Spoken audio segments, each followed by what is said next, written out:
Todo comenzó el sábado, día 1 de enero de este 2011, Carmen. Estados Unidos vive Arkansas. Cuando solo falta una hora para empezar el año nuevo, 5.000 mirlos de ala roja caen muertos en las calles de este pequeño pueblo. Los habitantes aseguraban que había tantos pájaros que era imposible conducir sin pasar por encima de ellos. Pocas horas después, Santiago Camacho. Javier Sierra, perdón. A 500 kilómetros de ese pueblo, de Bibi, 100.000 peces aparecen muertos en el río Arkansas en un tramo de 25 kilómetros entre la presa de Ozark y el puente de la autopista 109. Las autoridades especulan con un envenenamiento masivo. Ahora sí, Santiago Camacho, porque ya es el día 2 de enero de esta semana realmente trepidante. A solo 300 millas del lugar original, 500 pájaros aparecen muertos en la autopista Morganza, en Luisiana. No hay causas aparentes para esta. El 2 de enero nos vamos hasta Paraná, en Brasil. Aparecen muertos al menos 100 toneladas de peces, entre los que se encuentran sardinas, corvinas y peces gatos. Los pescadores aseguraban que se empezaron a dar cuenta de que había muchos peces muertos en el agua. Ese mismo día, pocas horas después... Ese mismo día sabemos que en Faenza, cerca de Rávena, en Italia, 400 palomas torcaces al menos aparecen muertas. 3 de enero, lunes. El lunes 3 de enero el fenómeno se traslada al hemisferio sur y más de 1.500 aves denominadas pardelas negras aparecen muertas cerca de la costa norte del Biobío, en Chile. Casi en la otra punta del mundo, Carmen, pasa algo. Nos vamos a Falköping, en Suecia. Más de 100 grajillas aparecen muertas en una carretera del sureste de este país. Se apunta a la posibilidad de que han ingerido semillas tratadas con plaguicidas. Y terminamos ese día 3 en Estados Unidos. Javier. Gilbersville, Kentucky. Una vecina de esa pequeña localidad amanece, abre las puertas de su patio delantero y descubre que está literalmente cubierto por cientos de pájaros muertos. Martes, 4 de enero. Más información, más datos. Canadá, región de Manitoba. Allí aparece el mayor número de aves muertas hasta la fecha, 10.000, cubriendo calles, casas y carreteras. En otro lugar remoto y lejano, Carmen. Nueva Zelanda, más concretamente en las playas de Coromandel, se encuentran centenas de peces pargo muertos en las costas. El Ministerio de Pesca enseguida dice que no se consuman esos peces. Y aún, en día 4, regresamos de nuevo, parece el origen de todo. Estados Unidos, Javier. En Tyler, Texas, puente sobre el lago Pine, autopista 155, cientos de fulicas, una especie de patos, aparecen muertos como si se hubieran estrellado contra el tráfico. El problema es que no ha habido ninguna denuncia de conductores de haberse estrellado o tropezado con ninguna bandada de esas aves. Y el Día de Reyes trae otro regalo extraño. Nuestra crónica de esta semana termina el día 6... a ciertas horas de la tarde, otra sorpresa, mayúscula en el Reino Unido. Santiago Camacho. Costa Británica, condado de Kent, 40.000 cangrejos diablo aparecen muertos en las costas, acompañados de otras criaturas marinas como anémonas y estrellas de mar. Todo esto que hemos contado en apenas 5 minutos, todo esto que significa mucho en la última semana. El debate está en la calle, el debate está en la radio, el debate está al otro lado. Somos Milenio 3 y queremos, como decíamos, una explicación. ¿Nos ayudéis a encontrarla?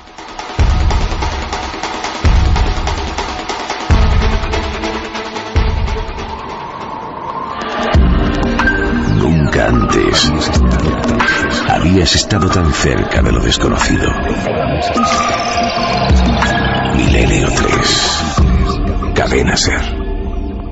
Noel Calero a los mandos de la nave del misterio, de la nave radiofónica. Buena noche para hacer radio, buena noche, por lo menos casi contemporánea aquí en la capital de España, para escuchar la radio, para emocionarnos con algo que está ocurriendo. Todo el mundo me pregunta lo mismo. ¿Qué está pasando? Por eso, desde ya, como podéis tener información valiosa, interesante, abrimos líneas de contacto y la encuesta, ya presente en ikerjimenez.com. Pues sí, que ahí está la encuesta, el debate de la semana en Milenio 3. ¿Qué hay detrás de las muertes masivas de animales en esta última semana? Hay 3 posibilidades: causas naturales, acción del hombre o señal profética. Y como siempre, abiertas las líneas de contacto. Milenio 3 con número @cadenaser.com, 27699, palabra clave Milenio, espacio vuestros mensajes, y www.cadenaser.com, donde podéis ir poniendo vuestras opiniones. ¿Qué ha causado estas muertes? Y por supuesto, nuestro grupo también de Facebook en ikerjimenez.com, ya abierto para todas vuestras opiniones, un lugar ya de caldo de cultivo de toda esta información. Y el asunto es el siguiente: una señal, una cuestión meramente humana, que no deja de ser grave, o la pura naturaleza, la pura casualidad. Esto ocurre casi siempre y nos enteramos ahora por la cantidad de información que tenemos en un solo segundo. Hay historias sorprendentes que tienen que ver con la conspiración, elementos que van mucho más allá de este recorrido que hemos hecho, este primer paneo o sondeo. Son solo unos casos, hay más, os vamos a contar, hay más historias en diferentes partes del mundo y todo un mapa mundi donde los animales han aparecido muertos. Pero también ha habido otras señales de las que hablaremos luego, animales que han aparecido de forma diferente o masiva, y cosa que nos recuerda casi a Sagradas Escrituras. Al mismo tiempo, en cuanto ha habido el número 1 que se ve enseguida de los rankings de noticias más leídas de los periódicos electrónicos, de los medios digitales, de la prensa, ahora se puede medir todo eso. Número 1, en toda esta semana, las extrañas muertes de pájaros. En Arkansas, como comentaba Carmen, comenzaba toda esta historia, y de inmediato el interés popular ha ido a esta anomalía tan rara. Bien, a los pocos días se buscan ya, como siempre, soluciones. Algunas parecen medidas con calzador, como diciendo: tranquilos, tranquilos, que ya está la solución. Hay cosas que parece que no encajan, pero hemos hablado con especialistas, lo que siempre hacemos, con científicos. Por ejemplo, desde el punto de vista de la ornitología, de las personas que estudian los pájaros, Juan Carlos Atienza y Miguel Ángel Pinto. Miguel Ángel, un gran especialista en pájaros de la provincia de Burgos; Juan Carlos Atienza, uno de los directivos más importantes de la Sociedad Ornitológica Española. Pongamos los puntos sobre las íes.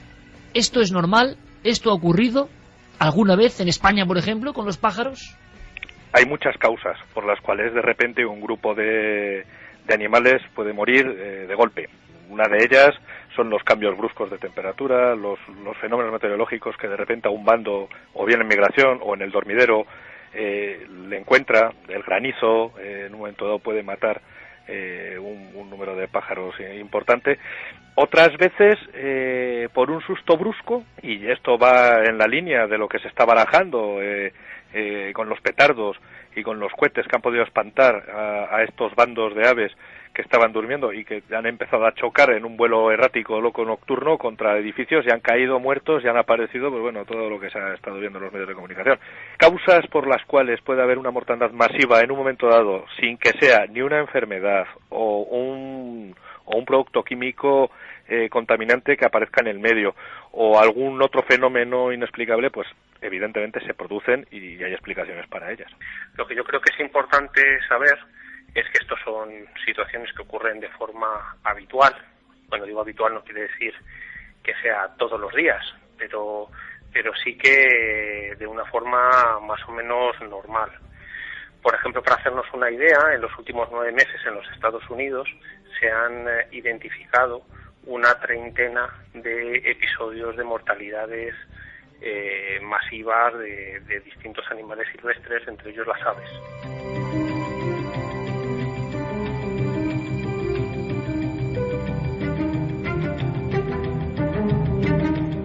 1:19. Esta noche hay muchos temas, 3 universos completamente distintos, pero quedaos con nosotros para ir descubriéndolo. Es el asunto de la semana, qué duda cabe. En apenas 5 minutos ya han empezado a surgir los votos y más votos de un tema que nos inquieta. Primer sondeo de la opinión pública, Carmen. Pues el primer sondeo de ese debate de la semana, la pregunta la repetimos: ¿qué hay detrás de las muertes masivas de animales de la última semana? Causas naturales, opina un 21%, acción del hombre un 62,9% y una señal profética tan solo el 16,1%. Pero hay más cosas que quizá nos están contando. Yo recuerdo que Javier Sierra me llamaba francamente entusiasmado y al mismo tiempo inquieto, porque esto nos recuerda mucho a obras, a novelas, ¿no? Como El quinto día, un poco la revolución de la naturaleza por extrañas causas.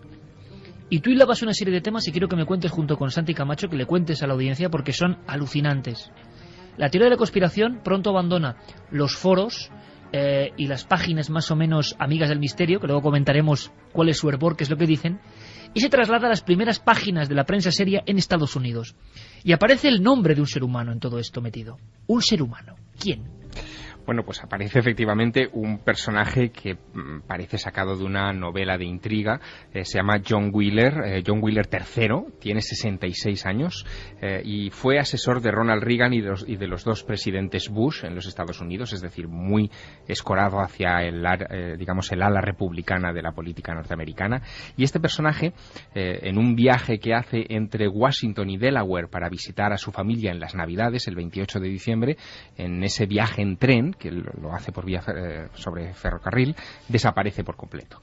Aparece días más tarde, en la Nochevieja, el 31, en un vertedero, su cuerpo completamente, en un estado de descomposición bastante avanzado, sin que se sepa muy bien al principio cuáles han sido las causas de su muerte. Lo curioso de este asunto, y eso yo creo que nos lo ampliará mucho Santiago Camacho, es que John Wheeler había hecho una serie de comentarios previos a su desaparición, diciendo que había peligro de que un gas que se estaba almacenando en Arkansas, un gas fosgeno, un gas que se utiliza como arma, estaba siendo trasladado hacia Afganistán para las tropas y que podía dar lugar a algún tipo de fuga o de problema. Y justo en ese periodo es cuando se producen esas muertes de las aves, desencadenando inmediatamente una andanada de ideas conspirativas que han trascendido a los foros de internet o a los ambientes más conspiranoicos. Han llegado a las agencias de noticias principales del mundo y a las páginas de los periódicos más serios de los Estados Unidos. Eso es correcto.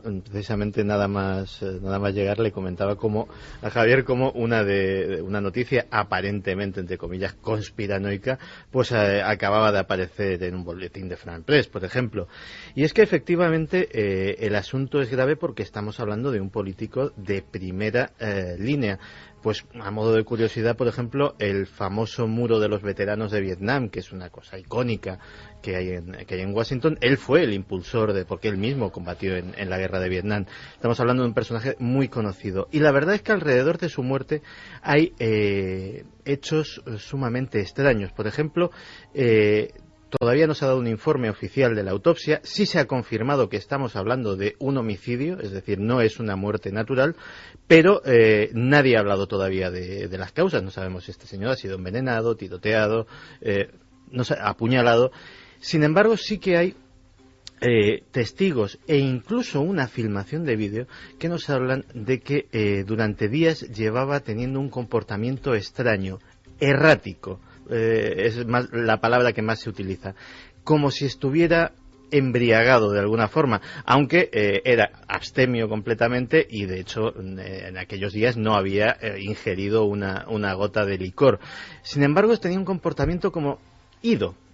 En uno de esos vídeos aparece en un aparcamiento público quitándose un zapato y parece que declamando como si fuera un actor declamando a Shakespeare, por poner un ejemplo. Un comportamiento sumamente extraño que en esos foros conspirativos ha dado a inducir la posibilidad de que haya sido envenenado de alguna forma o haya sido intoxicado poco a poco. Recordamos, hace muy poco hablamos aquí del famoso caso de Frank Olson, que fue sometido a una dosis de LSD que teóricamente le llevó al suicidio, con lo cual habría un precedente de estos tipos. Y efectivamente se ha hablado de ese traslado desde el arsenal de Pine Woods, precisamente en Arkansas, hasta Afganistán, de más de 65.000 toneladas de fosgeno. Un pequeño escape podría provocar un minúsculo escape, es decir, estamos hablando de 65.000 toneladas, un escape de unos litros podría provocar perfectamente que una bandada de aves cayese a plomo desde el cielo. Lo curioso es que el resultado sería que no se percibirían tóxicos en la sangre y sí una proliferación de hemorragias internas muy parecidas a lo que sería un politraumatismo de origen desconocido, que es precisamente lo que los veterinarios están diciendo en las disecciones. Con lo cual no estamos hablando ni mucho menos de una teoría en absoluto descabellada. porque hay un elemento aquí muy importante. Carmen, del caso de Arkansas, sabemos, por ejemplo, lo que los veterinarios especialistas han informado, aunque sea casi escuetamente. Parece que los pájaros habían tenido cada uno de ellos un shock, como de haber casi chocado con algo o haber recibido un colapso tremendo. Se apuntan varias posibilidades. En principio dicen que el causante de las muertes han sido los petardos, los fuegos artificiales que se tiran en esa noche de fin de año, año nuevo. Hay gente que asegura que los pájaros, cuando salían a pasear al perro, caían delante suya, e incluso a un policía de esa localidad de Vive le da un pájaro en la cabeza y le hace además graves heridas. Tiene que ser trasladado al hospital. Pero aparte dicen que puede ser un rayo, porque esa noche además había tormenta, que con la tormenta pierden la visibilidad, que los pájaros empiezan a darse contra los edificios, contra los coches, y que por eso tienen traumatismos, como apuntan las autopsias que se han llevado a cabo ya en algunos de ellos. Pero no hay tampoco ningún resultado 100% certero, porque dicen que tienen que diseccionar más animales, que sí que es cierto que envenenamiento lo dan por descartado, ya que los órganos internos no presentan ningún tipo de veneno. En esas necropsias, además, se ha visto que no han ingerido tampoco nada que pudiera estar contaminado, ya que la mayoría de los estómagos de esos pájaros estaban vacíos, con lo cual parece que o bien se habían dado un golpe contra edificios, contra tejados, o bien, como apuntaba Santi, pues puede ser ese tipo de gas que no deja marca. Claro, preguntas lógicas que ahora escucharemos de nuestros oyentes. ¿Qué tiene que ver esto para casos a nivel global? Esto es extendido como una epidemia. Segundo, especies tan distintas. Tercero, esto ocurriría todas las nocheviejas, me imagino, este tipo de elementos. Pero hay un dato más. Bueno, eso sería terrible, que ocurriera todas las nocheviejas. Claro, es decir, si hay cohetes y hay relámpagos artificiales, vamos a llamarlo así, provocado por la manufactura humana, todo tipo de ingeniería pirotécnica, pues muchas aves caerían, y no hemos tenido estas noticias. Hay un elemento que sí me parece interesante, Santi, casi puntualizándolo. Parece que esa noche ocurren ciertas cosas. Hay una anomalía que sí me gustaría poner sobre la mesa, y ahora seguimos debatiendo, porque los radares parece, se dice, se comenta, se afirma que detectan algo esa noche en ese lugar. Claro, porque hay una cosa que es bastante beneficiosa en periodismo, que es recurrir a los medios locales. Amanda Terbon es una reportera de una televisión local de Little Rock, Arkansas, que tiene una idea a raíz de esto. Se va al centro meteorológico de la ciudad, donde sabe que hay un radar meteorológico que conserva grabaciones de todo lo que sucede esa noche, y consulta esas cintas. Y en esas cintas descubre que justo en el lugar del impacto, justo a la hora del suceso, aparece en la grabación del radar una anomalía. Y cuando digo una anomalía, cito las palabras del propio responsable de la instalación, que tras analizar la cinta dice, leo textualmente: parece una precipitación, pero puedo asegurar con toda mi experiencia que no se trata de eso, es otra cosa. El propio responsable del radar no sabe lo que es, o sea, dice, bueno, o sea, aparentemente tiene un aspecto similar al que tienen las precipitaciones cuando aparecen en nuestro radar, pero desde luego digamos que la textura, por decirlo de alguna manera, es muy distinta. ¿En el punto exacto, a la hora exacta? En el punto exacto, a la hora exacta. Es decir, tenemos una anomalía atmosférica que coincide además con otro detalle que, bueno, es fundamental, y es que a unos cientos de kilómetros de Bibi, dentro del mismo estado de Arkansas, tenemos esos 100.000 peces muertos en el río del mismo nombre, en el río Arkansas, que teóricamente no pueden ser afectados por el gas de que hablábamos antes, el gas fosgeno que se atribuye a ese escape de las instalaciones militares de ese estado, ni tampoco les tendría que afectar en exceso una anomalía atmosférica. Pero sí es cierto que en diversas partes del mundo, simultáneamente a estas noticias de los animales que han adquirido mucha relevancia, también porque este caso se produce justo en ese periodo del Año Nuevo donde hay escasez de noticias y las agencias recurren a repetir lo más llamativo y lo más anecdótico que les cae encima, a la vez estamos viviendo otra cosa que sí que han ido saliendo noticias, pero no se les ha dado tanta importancia y no se las ha conectado con esto, como son oleadas de frío o de cambios de temperatura intensos en diversas partes del mundo. Se ha hablado incluso de cambios en el polo magnético terrestre. Se ha hablado de todo. Mira, fíjate, en caso de las temperaturas, sabemos ya, porque esos datos están surgiendo pues prácticamente en estos últimos 3-4 días con mucha insistencia en las noticias meteorológicas, sabemos que Japón está viviendo el invierno más frío, Japón, desde 1946. Sabemos que incluso en España, la Agencia Española de Meteorología ha pronosticado que este invierno sería más frío de lo normal. Ayer el frío se cobró 10 vidas en la India. Y las heladas afectan en estos momentos a 4 millones de chinos. Hay 58.000 evacuados de una región que está cubierta por las nieves y cuyas imágenes han salido en los informativos de televisión de todo el planeta. Y 127 muertos por frío es lo que se contabiliza en Polonia en este momento en lo que llevamos de invierno, que empezó el 21 de diciembre. Es decir, que hay en paralelo este tipo de cosas que algunos meteorólogos ya han asociado a algunas muertes, por ejemplo las de Falköping en Suecia, las atribuyen a una inversión rápida de temperatura que ha hecho que esos cuervos se desplomasen porque no tenían aire ni oxígeno que respirar porque se había helado, ¿no?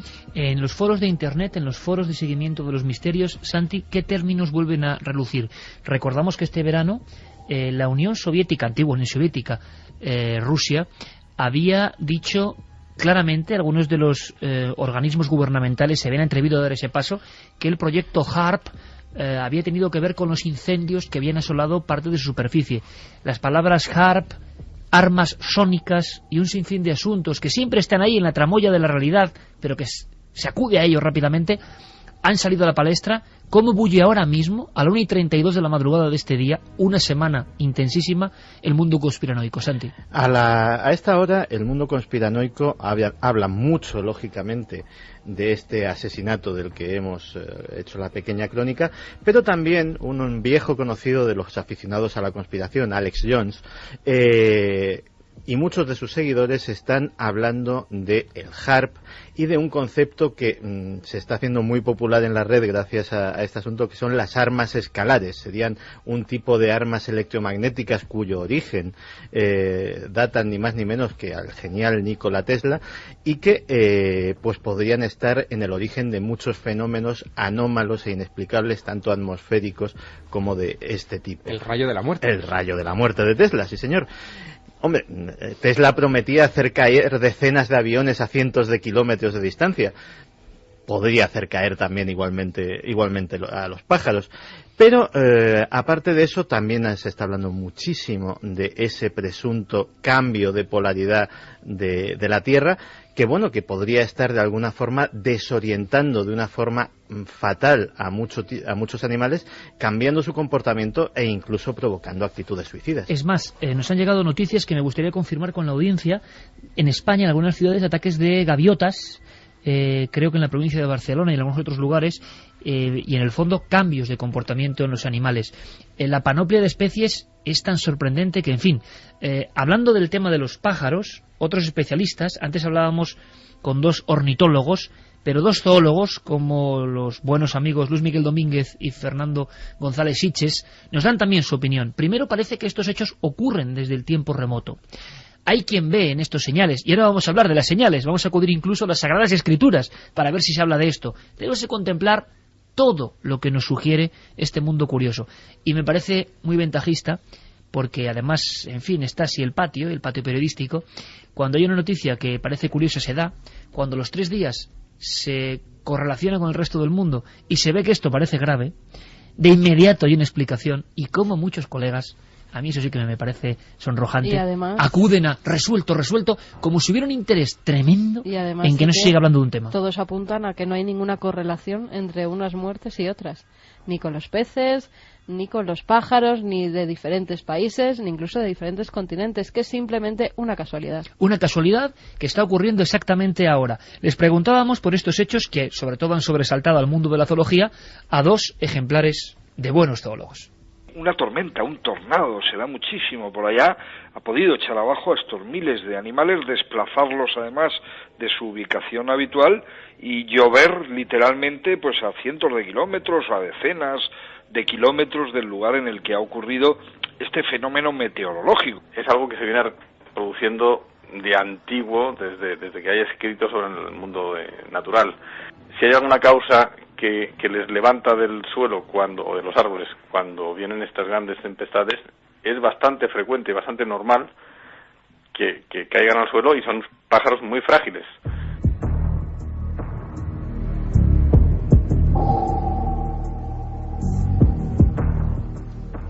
Una y 35.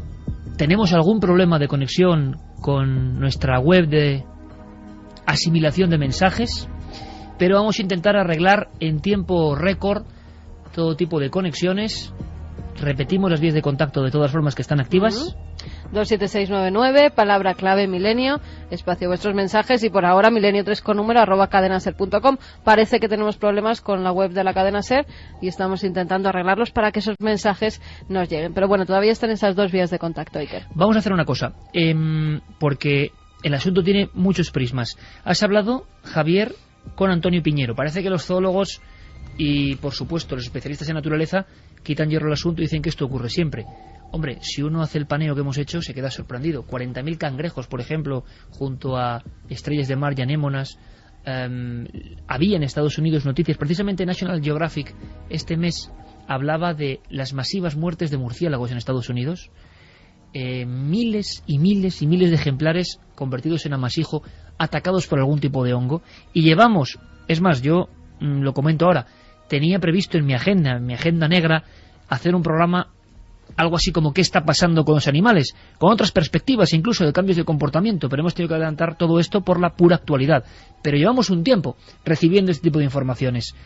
Por supuesto, mucha gente, y no hay que descartarlo, aunque ahora veremos cómo la encuesta, piensan que esto es que estamos cerca de ciertas fechas, que va a pasar algo y que esto ya venía escrito en la antigüedad.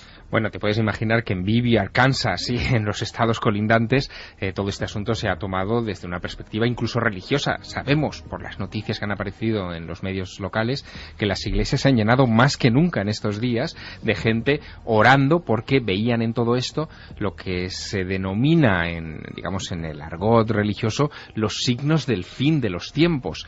Los signos del fin de los tiempos son muchos, pero es que además, como en esta semana han coincidido muchas cosas, pues esa sensación de incertidumbre se ha multiplicado. Por ejemplo, esta semana ha sido la semana en la que en España hemos visto un eclipse anular de sol, parcial, no ha llegado a ser total, en otros sitios ha sido total, evidentemente, pero ¿qué es lo que significa eso? Pues que muchos han visto ese eclipse como una señal del oscurecimiento del sol, del que hablan muchos textos proféticos y que anunciaría la llegada de una serie de incidentes que presagian el juicio final o el final de los tiempos. Sobre esos signos del fin le hemos querido preguntar, evidentemente, al principal experto en estas cuestiones que tenemos en el equipo de Milenio 3, que es el catedrático de Filología Neotestamentaria de la Universidad Complutense de Madrid, Antonio Piñero. Y Antonio Piñero también se había sorprendido con estas noticias y nos cuenta su impresión.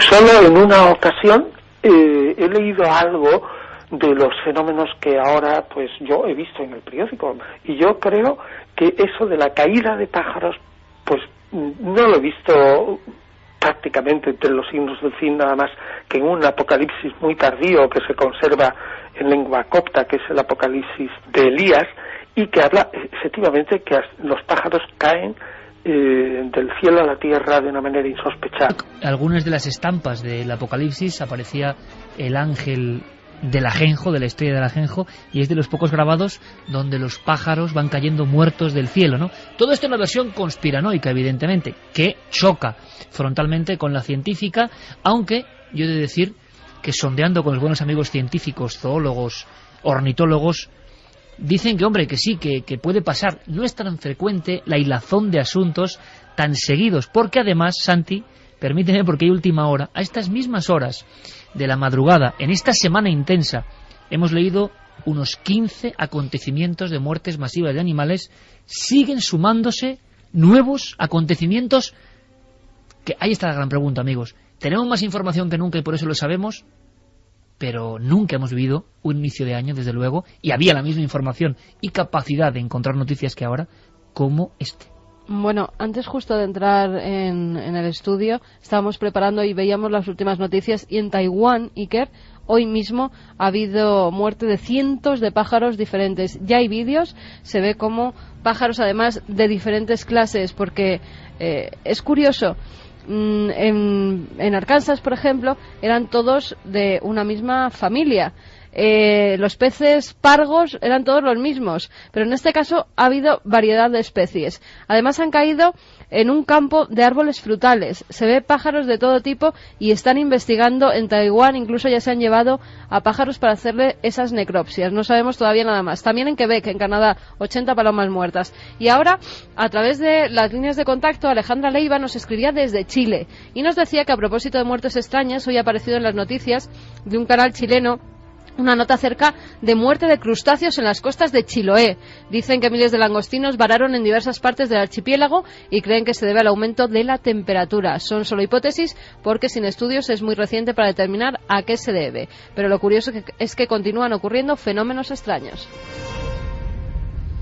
Amigos de Chile, mandamos un fortísimo abrazo a ese lugar al que tanto cariño tenemos. Esto coincide con esa, yo creo que una de las visiones más tremendas es la de Kent y la de el Reino Unido, las costas del Reino Unido, con 40.000 cangrejos. Claro, yo también me pregunto cómo se censa esto, ¿no? De 40.000, o sea, habrán hecho un cálculo más o menos pero 40.000 cangrejos muertos y estrellas de mar y anémonas. Es una imagen tremendamente sugerente, ¿no? Casi a nivel pictórico. A mí, de todas formas, cuando me empiezan a inquietar mucho las cosas es cuando se empiezan a dar explicaciones sumamente peregrinas y diversas al mismo fenómeno. Porque primero se habla en Arkansas de fuegos artificiales, pero días después el Departamento de Ornitología del gobierno sueco dice que los fallecimientos de aves que han tenido lugar allí se deben a que las bandadas de pájaros por alguna razón se han posado encima de la carretera y los coches les han pasado por encima. El grave problema es que la mayor parte de los pájaros muertos han aparecido incluso en los tejados de las casas, lo cual es bastante complicado. Pero a su vez, hace unas horas las autoridades japonesas ponen en alerta todos sus medios sanitarios para prevenir una posible epidemia de gripe aviar que ellos creen que puede ser la causa. Con lo cual, la ceremonia de confusión que se está orquestando sobre todo este fenómeno, a mí personalmente empieza a darme un poco de reparo. Quizá alguien esté interesado en crear un estado de miedo, porque todo esto no dejan de ser noticias que si los ornitólogos y los biólogos, en fin, están en lo cierto, son cosas que se producen con cierta frecuencia, bien sea por causas naturales o por la intervención humana, por desgracia por la intervención humana, pero de repente los medios la han magnificado y la han convertido en una notición que inquieta mucho. Y digo que quizá estén deseando crear ese estado de miedo porque evidentemente a nadie se le escapa que estamos en tiempos muy próximos a un futuro, entre comillas, apocalipsis que está en la mente de todo el mundo, que es ese 2012 del que todo el mundo habla y en el que nadie cree que vaya a pasar nada, pero todo el mundo habla. Y luego también en otra cuestión que creo que es interesante, este asunto de las caídas de pájaros es algo como que tenemos todos incorporado en nuestra memoria celular.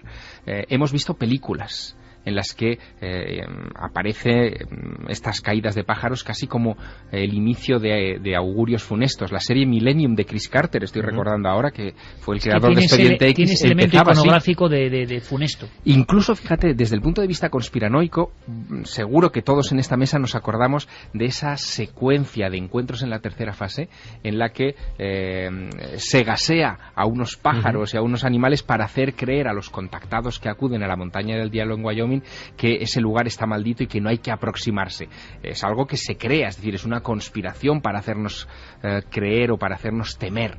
A lo mejor estamos viviendo esto. Yo creo que deberíamos ser prudentes y deberíamos ser muy prudentes también de ahora en adelante con toda esta clase de noticias según nos acercamos a 2012. Nosotros que ya tenemos experiencia y que hemos vivido el terror milenarista en 1999, cuando todo el mundo esperaba también algún tipo de apocalipsis de este tipo, pues debemos ser los primeros en mirar estas noticias con sospecha. Lo que ocurre es que cierto es que no ha habido un recital de sucesos de tanta fuerza en el diseño de la escena, es decir, eso de los cangrejos saliendo del agua y muriendo, o la aparición de 100 toneladas de peces que salen a flote. Claro, puede ser que son diferentes causas y que se han encajado como un puzzle, pero algunas son tan En fin, descríbelas, Javier. ¿Qué ha pasado en un río de Colombia, por ejemplo? Bueno, eso también es otra de esas noticias que, bueno, que si me apuras es casi, en fin, una profecía bíblica, ¿no?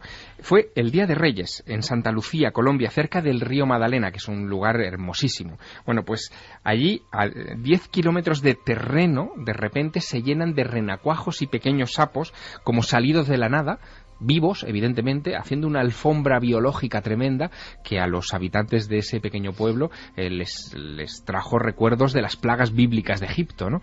Y hay más cosas, porque fíjate, el Día de los Inocentes, el día 28 de diciembre, es decir, 48 horas antes de que empezaran a sucederse todos estos acontecimientos en Arkansas, en otro lugar muy militarizado de los Estados Unidos, que es la bahía de Chesapeake, en Maryland, aparecen 2 millones, repito, 2 millones es el cálculo de peces muertos por un súbito cambio de temperatura en las aguas.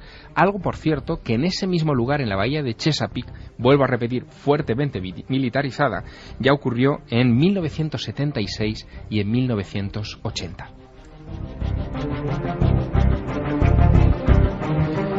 La verdad es que da mucho respeto, y yo una imagen que no he podido quitarme de la cabeza durante toda esta semana es la de mi abuelo. Mi abuelo era minero. Era minero en la época en que no había detectores, en que costaba mucho bajar a la mina. Y era de los que llevaban un pajarito. Bajaban con una jaula pequeña, con un jilguero, con un canario. La muerte de ese pájaro era lo que determinaba que todos salieran corriendo para evitar la temida explosión de grisú que podía acabar con sus vidas y dejarles para siempre enterrados en la mina. Ahora están muriendo muchos pájaros, y la verdad es que acordándome de esa estampa de los valientes mineros, pues la verdad es que quién sabe si quiere decir algo. Hombre, siempre le hemos dicho que aquí en Milenio no nos gustan las profecías agoreras, ni mucho menos. Siempre nos hemos tomado mucha distancia con los supuestos mensajes, pero es verdad que cuando se trata de la naturaleza, que somos nosotros mismos, uno siente un escalofrío, porque forma parte del mismo ecosistema. Algo está pasando en nuestra querida Gaia para que los peces mueran, los crustáceos salgan del agua y fenezcan ahí, las aves caigan. Algo está ocurriendo, y las teorías son muchas. ¿Podemos conformarnos y creer lo que los mismos medios que primero alarmaban luego dicen? Porque hay como una suficiencia al decir, todo resuelto. Esto resulta que eran fuegos artificiales. Han ido variando, además, claro, las a teorías. veces, como ocurre en todos los misterios, las explicaciones son tan peregrinas y con tantas ganas de poner un tapón para que el desagüe no continúe, y ese miedo eterno al pánico social es lo que hace que a veces surjan teorías que cuando uno acude a las fuentes fidedignas, científicos de verdad, que investigan, que analizan, te dicen sinceramente, hombre, esto no tenemos ni idea. ¿Cuántas veces ocurre el mismo juego? Mira, y que han empezado las teorías, te digo, una ristra de las que se han apuntado. Empezaron por muertes por estrés, más que nada por esos petardos y esos fuegos artificiales. Que es además... que si esto es así, pues imagínate en Elche, claro. En Elche no quedaría uno vivo. No quedaría un pájaro. O en Valencia. En Valencia con las tracas que hay, ¿verdad? Claro, en Fallas, pues menos. Después dijeron que podía ser una granizada mortal o algo en el tiempo porque había una gran tormenta. Pasaron también por los rayos y los truenos, que un rayo de repente hubiera dado a esa bandada de pájaros y que los hubiera matado, fulminado en el momento a todos. Lo raro, que no había ninguno quemado, claro, y los rayos queman. Un envenenamiento masivo, que fumigaran las tierras de algún sitio. ¿Pero y los peces? Por cierto, hablando de envenenamientos, también en esta semana tan nutrida de acontecimientos un poco funestos, nos hemos enterado de eso que, bueno, luego pasa un poco de forma casi subterránea, esa polémica escandalosa de las dioxinas en Alemania, y algunos representantes que decían, por lo menos en un principio, que cuando hay un producto contaminado, partiendo del mundo animal, de las granjas, ya es casi inevitable que recorra el mundo, en este mundo globalizado. Y lo decían con una sonrisilla. Dice, bueno, esto también da miedo. Y ha coincidido todo esto del envenenamiento y del peligro que está ahí, que ha ocurrido en muchas ocasiones, esta misma semana. Y ha coincidido además que se han callado con eso, diciendo que bueno, que no va a pasar nada, pero han cerrado 4.500 granjas, si no recuerdo mal. También dicen que había sido lo de los pájaros, que podían ser errores en la navegación de los pájaros, que alguno, estando volando todos, pues que hubiera tomado una dirección contraria, se hubieran despistado todos y eso hubiera provocado las muertes. Un suicidio masivo, lo apuntaba antes Santi. ¿Desde cuándo los animales tienen la conciencia de suicidarse? Eso es lo que se preguntan los principales veterinarios. Porque Bueno, ante el esta gran explicación, Félix decía que solo el hombre se suicida, ¿no? también, claro, el fin del mundo que está muy cerca, y ya hay gente que está haciendo refugios porque ve en esto pues mensajes apocalípticos. Es más, le llaman el apocalipsis de los animales. Ya las Hombre. noticias lo titulan el apocalipsis animal. Fue una serie impresionante, el apocalipsis de los animales, y una banda sonora increíble. Por cierto, que los vendedores, fabricantes y constructores de refugios atómicos y de instalaciones de supervivencia desde el final de la Guerra Fría no han tenido un mayor boom en su negocio como actualmente. O sea, los pedidos se están repuntando mucho y hay gente que aquella moda de los años 60 en Norteamérica, de los que se lo podían permitir, de tener un refugio nuclear en el jardín de su casa, pues esa moda está regresando. Santi, nos están preguntando mucho por ese individuo que los principales noticiarios estadounidenses, aquí en España poco eco, los principales diarios de prestigio de Estados Unidos relacionan con una denuncia de experimentos, vamos a llamarlo bioquímicos o extraños, en Arkansas. En este minuto, 1:52, ¿sabemos algo más de este individuo, de su crimen? Misterio absoluto. Damos de nuevo el nombre para que la gente pueda indagar e investigar. John Wheeler, asesor de los presidentes Bush y Reagan, y que actualmente, además, dicho sea de paso, trabajaba para la corporación Mitre, que es una de tantos contratistas que tiene el ejército norteamericano, de los que se encargan pues desde proporcionar seguridad privada hasta transporte de materias peligrosas, por ejemplo, y que, por lo tanto, conocería de primera mano eso que se achaca el motivo de esta teoría de conspiración, que sería ese transporte de materiales de guerra química. Una voz autorizada, por tanto, es decir, no estamos hablando de un agitador o de alguien que tiene un blog en internet y cuenta historias a su manera, no, estamos hablando de alguien que estaba dentro del mainstream, como dicen los americanos, es decir, de la corriente principal del poder, alguien que estaba con acceso, que tenía acceso a papeles oficiales y a documentos confidenciales dentro de la estructura de la Casa Blanca y del Pentágono. Nos contará algo de esto Wikileaks, es lo que mucha gente también nos sugiere, ¿no? Dentro de un tiempo tendremos información sobre esto en los informes o filtraciones. ¿Qué opina la gente? Y sobre todo, Carmen, ¿cómo va la encuesta que hemos lanzado hace escasamente 50 minutos? Pues vamos a ver la encuesta. ¿Qué hay detrás de las muertes masivas de los animales de la última semana? Esa era la pregunta. Y por el momento, la acción del hombre, con un 62,9%, va ganando. Le sigue las causas naturales, 20,7%. Y por último, señal profética, 16,4%. Vamos con algunos... Se mantiene prácticamente igual. Prácticamente igual, no ha variado mucho. Vamos con algunos de los comentarios. Carlos nos dice: yo creo que la anomalía del radar pudo ser debida a la misma caída de las aves. Por otro lado, decir que me hacéis mucha compañía en las guardias de las farmacias. Bueno, pues Carlos...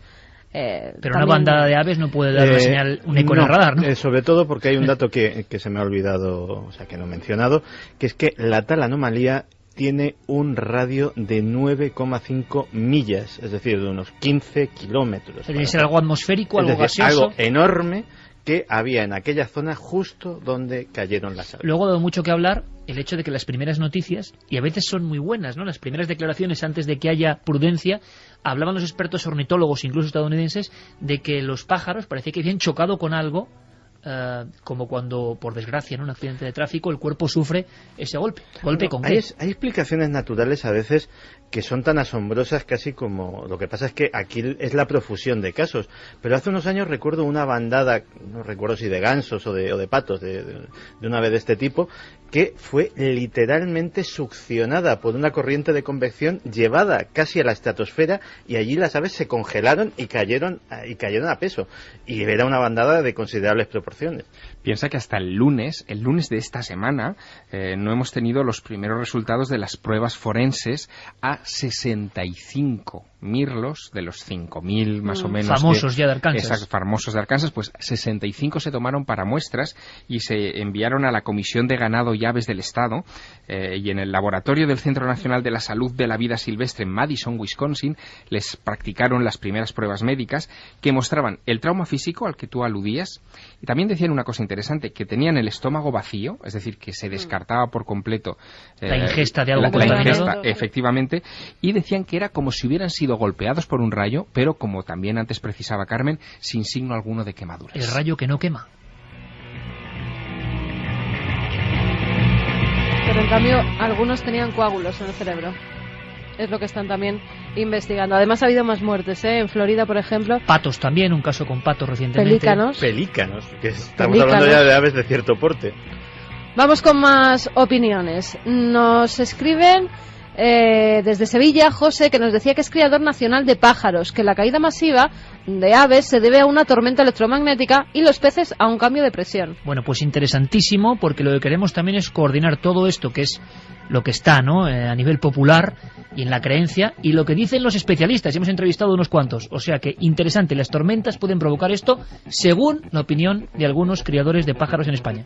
También nos comentaban, yo estuve en Inglaterra hace 2 veranos y comiendo en una plaza tuve que tirar la comida al suelo porque las gaviotas nos picaban a nosotros, fue bestial. Nos han llegado de algunas ciudades cercanas a Barcelona de gaviotas con un comportamiento anómalo atacando a la gente, sí. Claro, tiene que ver, tenemos más acceso a cualquier información. ¿Está faltándole la comida a las gaviotas? Es otra cosa.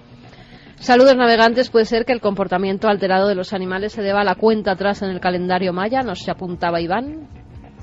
Hombre, no creo que los mayas viesen esto, pero quién sabe, ¿no?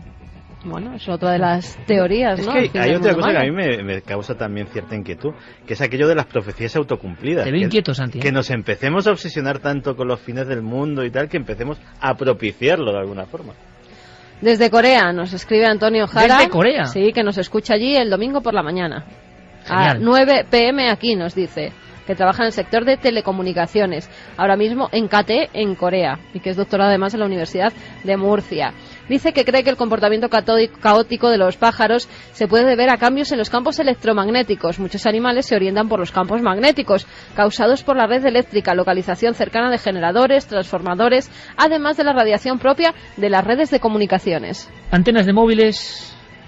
señales, hemos bombardeado el espacio y la naturaleza con nuestras señales invisibles. Nos creemos aquí en este estudio de la cadena SER, no hay nada, pero ahora mismo nuestro cuerpo está siendo aseteado por miles de cosas que no nos pertenecen y que dicen que no hacen nada, pero vaya usted a saber, yo ya no sé casi nada. Bueno, decían que los primeros pájaros también la causa de la muerte podía haber sido por una línea de alta tensión. Os voy a contar una cosa, Carmen, Javier, sobre todo, a que hace no mucho tiempo en Toledo escuchamos una historia que nos dejó boquiabiertos.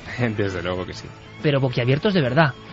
Boquiabiertos porque es de esas que deben figurar en todo libro de misterio, y nos la contaba el testigo, el protagonista. Más sí. bien acongojados, diría yo, por no decir otra cosa. De verdad que me impresionó muchísimo, tanto que he pedido a 2 buenos amigos que saben más que nadie del Toledo misterioso, histórico, antropológico, legendario, pero yo quiero que esta noche nos centremos en el del miedo, porque nos contó una historia, un buen amigo que ahora vendrá, de tal forma que nos dejó sin habla. Vamos a volver a intentar repetir la experiencia. ¿Os apuntáis? 2:07. Estamos aquí, bueno, casi nos falta un poco la hoguera en mitad del estudio, sería difícil provocarla, para tener la sensación de esa reunión junto al fuego de las historias. Cambiamos de una historia que ha convulsionado a medio mundo, al mundo entero, el asunto de las muertes masivas de animales, que seguramente tengan explicación, o quizá no, pero que se han convertido en el elemento fundamental informativo y el más seguido por el gran público de estos primeros 7 días del 2011, que ha empezado fuerte. Ahora hacemos un bucle, un giro, un salto, y lo hacemos porque quiero que viajéis por Toledo. Muchos amigos y amigas ahora estarán pensando que Toledo es hasta bien conocido. Craso error, porque yo pienso que cuando uno se aleja de las arterias más populares, por donde la gente va en busca de monumentos, fechas, a encontrarse con la historia, a veces siempre escuchando las mismas historias, por desgracia, se pierde cosas. Cuando uno abandona esas rúas y penetra en el Toledo eterno, se da cuenta de que esa ciudad tiene algo. Muchas veces han estado aquí estos amigos, en la tele también, Luis Rodríguez Bausá y Javier Mateo Álvarez de Toledo. Buenas noches a los dos, amigos. Buenas noches. Gracias por el esfuerzo de estar aquí a estas horas, pero creo que la audiencia os lo va a agradecer. Yo también, nosotros también. El Estudio 1, en penumbra, y es que Toledo siempre guarda una sorpresa, a veces como un puñetazo que a uno le deja, como decíamos, boquiabierto. Estábamos presentando este libro, Guía Mágica de Toledo y su provincia, ediciones Covarrubias, y lo sorteamos, Carmen.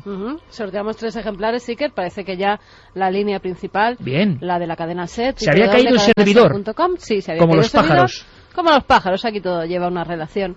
Pues sorteamos 3 ejemplares si quieren esa línea también. Milenio 3 con número @cadenaser.com y nuestro 27699, palabra clave milenio, espacio y vuestros mensajes. 3 ejemplares de Guía Mágica de Toledo y su provincia. Un libro único y de verdad impresionante, con un anexo aún más impresionante, pero quizá de eso ya que hablar otro día, sobre los libros de la España mágica. 2 auténticos artesanos de la investigación, podría decir, buscadores de legajos, de historias, de documentos. Noel Calero pone esta música porque hemos seleccionado el encuentro con el Toledo más sobrenatural, más Toledo del miedo, podíamos decir. Y es que Luis, cuando estábamos presentando, ¿verdad, Javier?, hace pues apenas un mes, ¿no?, este libro, tuvimos el honor de presentarlo al público en un acto entrañable. A veces lo que ocurre en una cena, tranquilamente, las mismas personas que además estamos aquí prácticamente ahora, empezamos a contar nuestras historias. Y Luis contó algo, como buen amigo, le conozco hace bastantes años, persona seria, profesor en la Universidad de Castilla-La Mancha, nos contó algo que yo dije, Luis, sé que es un esfuerzo, tienes que contarlo. No viene en este libro, pero puede ser perfecta antesala para comprender lo que pasa a veces en Toledo. Nos contaste algo, Luis, que me gustaría que contases ahora a cientos de miles de amigos, con el mismo clima, viendo casi aquella casa, una vieja casa, ¿no? Una vieja casa, Iker, una vieja casa que además no hay ningún problema en decir la ubicación, está en una de las calles céntricas de la ciudad, pero formando parte de ese intrincado laberinto de las callejas y callejuelas toledanas. Es la calle de Recoletos, que además guarda el nombre, el recuerdo de un antiguo convento de agustinos recoletos, en un lugar además muy emblemático de la ciudad, porque muy cerca de allí también se instaló una parte del Santo Oficio. La cuestión que yo cuento encantado y que mi amigo Javier me ha escuchado contar algunas veces, y lo que es una lástima es que al final ninguno de mis primos y familiares que también forman parte de esta historia hayan podido venir por diferentes circunstancias familiares. Yo lo cuento encantado. En aquella casa, en aquella vieja casona, vivía en la década de los 80 todavía mi abuela materna, mi abuela Lola. Era una casa muy vieja, y además la única vecina que mi abuela tenía era otra señora mayor que vivía dos pisos más arriba, una mujer bastante huraña, la recuerdo yo. Bueno, en aquella casa vivía mi abuela con mi abuelo Joaquín, y cuando mi abuelo Joaquín fallece, los días de diario mi abuela estaba acompañada por cualquiera de sus hijos, mi madre entre ellos, y los nietos que habitualmente jugábamos en casa de mi abuela, ¿no?, por los primos. Cuando mi abuelo fallece, insisto, los domingos, mi abuela tenía sirvientas, pero era la época en la que las sirvientas los domingos descansaban habitualmente y marchaban a sus respectivos pueblos pues a pasar el día. Entonces, para que mi abuela no se quedara sola, aunque era una mujer que se valía perfectamente y que no tenía, digamos que no tenía ningún problema físico ni mental, para que no se quedara sola, nos solíamos quedar uno de los primos mayores, ¿no? Y yo lo que recuerdo en esa noche de domingo, que además no recuerdo muy bien la fecha, pero sé que era verano porque entraba una enorme luz de la luna por uno de los ventanales. Lo que recuerdo es que en un momento dado pues tengo necesidad de acudir al cuarto de baño.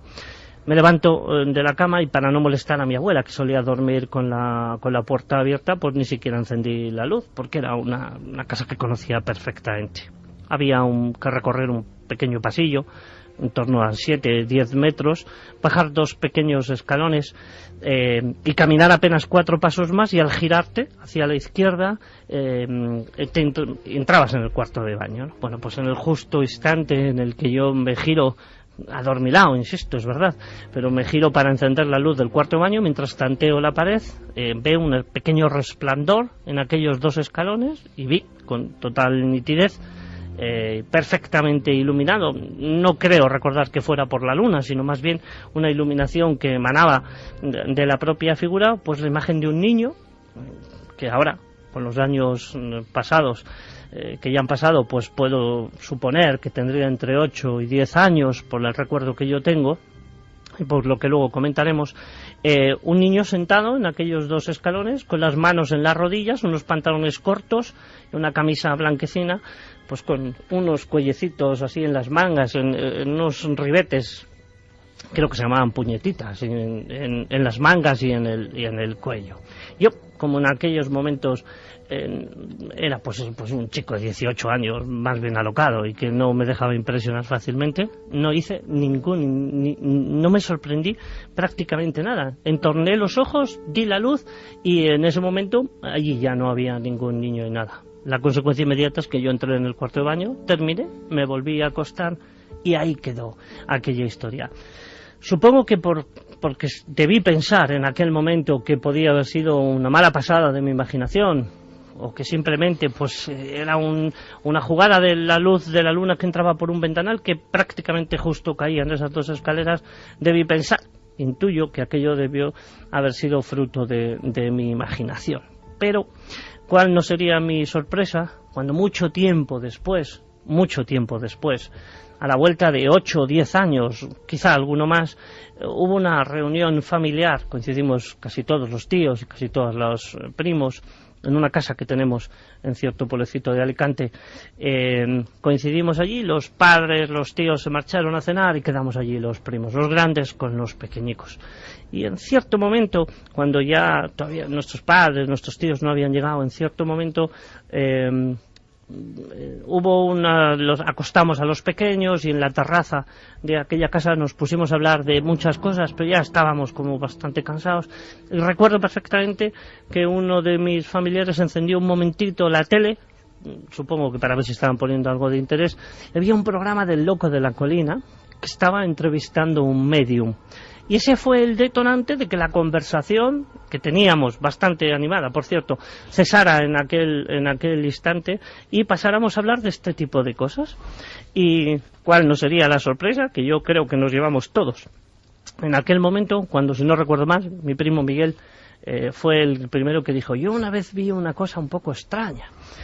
Y mi prima Marta dijo: y yo también, en casa de la abuela Lola. Y entonces yo dije: hombre, yo tuve un recuerdo ahí un poco extraño, yo vi un niño. Y al ir comentándolo, pues no sabría decir cuántos, ¿no? Pero mínimo 16, entre 16 y 20 primos, habíamos visto todos, algunos de los domingos que nos había tocado quedarnos con la abuela, este niño sentado en los mismos 2 escalones. Prácticamente todos recordábamos pues la indumentaria, calcetines blancos, unos zapatillos normales, un pantaloncete corto. Y lo curioso del caso, Iker, es que ninguno, hasta ese momento, ninguno había comentado nunca nada, ninguno habíamos tenido ni habíamos hecho ademán de comentarle, de asustarnos, de comentarlo con, pues no sé, con algún tío, con algo así. Claro, en aquel momento, digamos que de la sorpresa pasamos a otras cuestiones mayores.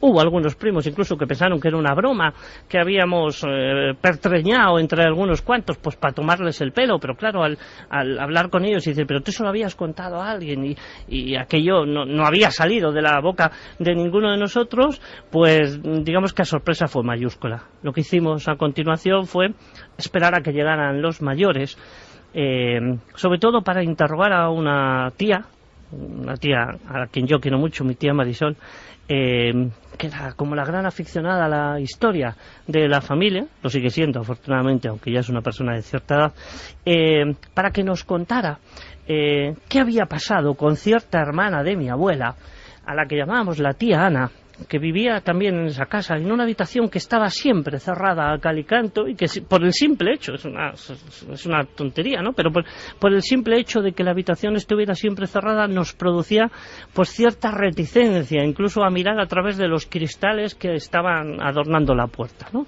Y nuestra tía Marisol nos contó con total tranquilidad, antes de que nosotros le dijéramos lo que nos había pasado, que mi tía Ana, esta hermana de mi abuela, que todos teníamos digamos la sospecha o el convencimiento de que se había muerto loca, que había perdido la razón, nos contó que efectivamente era una mujer que no salía de casa, que estuvo muy perturbada porque había sido madre soltera en un momento dado, después de la posguerra, un momento muy complicado, madre soltera, y encima el niño que había tenido había muerto prematuramente de meningitis, ¿no? En torno a los 8, 10 años, y ella no recordaba más. Básicamente esta es la historia de la calle Recoletos.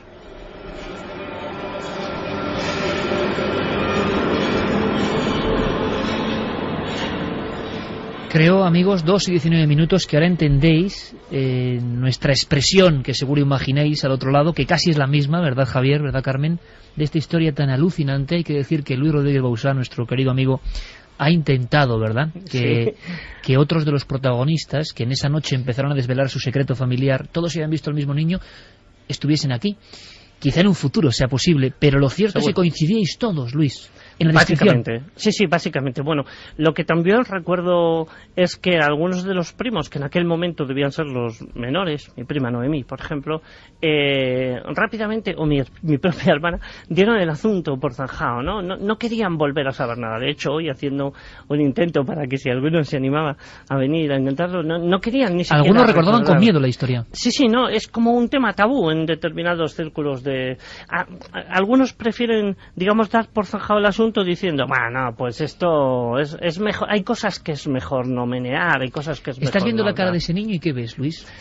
La cara no, Iker, estoy viendo la imagen del niño. No sería capaz, ¿no?, de reconocer o de dibujar ni siquiera con palabras algún rostro, pero veo la imagen absolutamente tranquila de un chico sentado en un escalón, pues porque no recuerdo que tuviera nada en las manos, ¿no? Pero si hubiera tenido un libro lo estaría leyendo. Quiero decir, un chico tranquilo que tampoco hizo ningún gesto, ninguna seña, no hizo absolutamente nada, ¿no? Ningún llamamiento, porque entonces estoy seguro, primero, que lo recordaría, y segundo, que me hubiera asustado profundamente. Luis, ¿y alguno de esos 16 a 20 primos que tú has dicho que en fin, que pudieron haber sido testigos de esa misma visión, contaron algo más? Es decir, ¿ese niño en algún momento se levantó de las escaleras, hizo algún gesto, ademán de comunicarse, algo? Es decir, ¿alguien contaba algo más? ¿Alguien dio un paso más en la descripción de esa figura?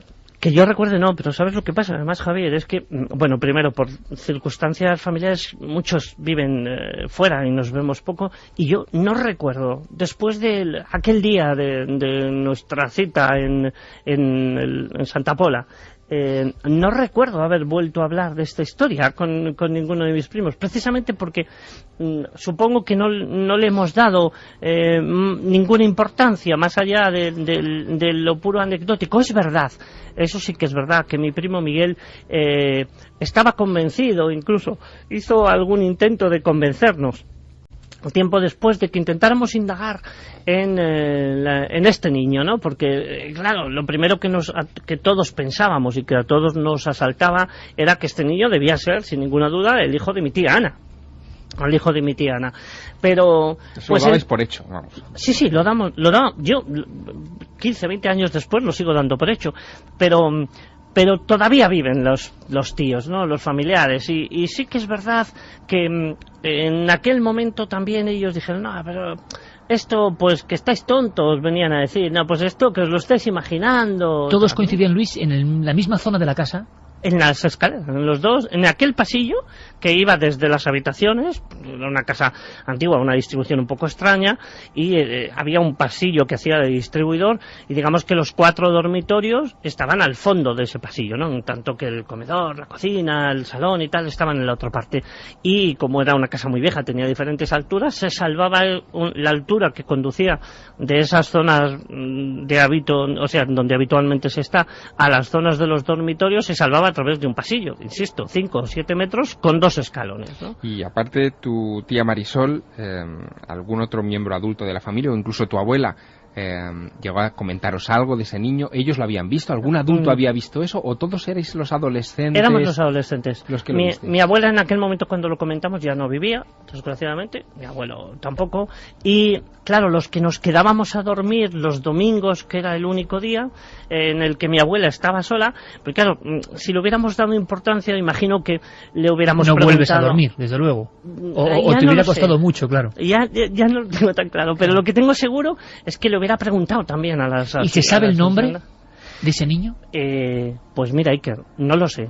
No lo sé porque la única persona que nos lo podría decir es mi tía Marisol. En aquel momento se lo preguntamos y tampoco, ni siquiera lo recordaba, ¿no? Era como una historia tabú en la familia, ¿no? No la presencia, que no la daba nadie, no daban crédito, ¿no?, a aquella historia, sino era una parte de la familia y de los sucesos familiares de los que no se hablaba, ¿no? De los que no era mejor no menearlo. 2:23. Esto es Milenio 3 en la SER. Escuchamos todos muy atentos porque ahí está, ¿no? Un profesor de la universidad, un hombre estudioso, un hombre con mentalidad analítica. Yo no sé si lo que estaba ahí era un fantasma o qué es eso, pero desde luego la visión y la descripción nos dejó impresionadísimos. Espero que vosotros también, y quizá tengamos alguna información de más amigos que han visto algo parecido en algún lugar. Las vías están abiertas y el servidor ha levantado el vuelo, nunca mejor dicho, sí, ¿no? Ha levantado el vuelo. Perfecto. Javier, estas historias no vamos a decir que sean habituales en el Toledo antiguo, pero habéis registrado en este libro, en la Guía Mágica de Toledo y su provincia, algunos casos que van más allá de la historia y se centran directamente en lo espectral, sobrenatural. Hay casos, habéis destacado algunos, incluso con eminencias, parece que importantes en la historia, que se siguen viendo o siguen paseando por el mismo lugar, y hay testigos y trabajadores que afirman que está ocurriendo ahora mismo. Es el Toledo un poco del miedo, ¿no? Eso es lo realmente impresionante, ¿no?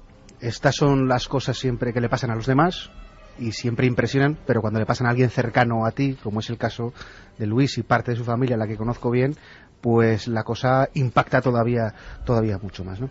Y desde luego, a cualquiera que le pregunten si esto puede pasar en Toledo, la respuesta es rápida.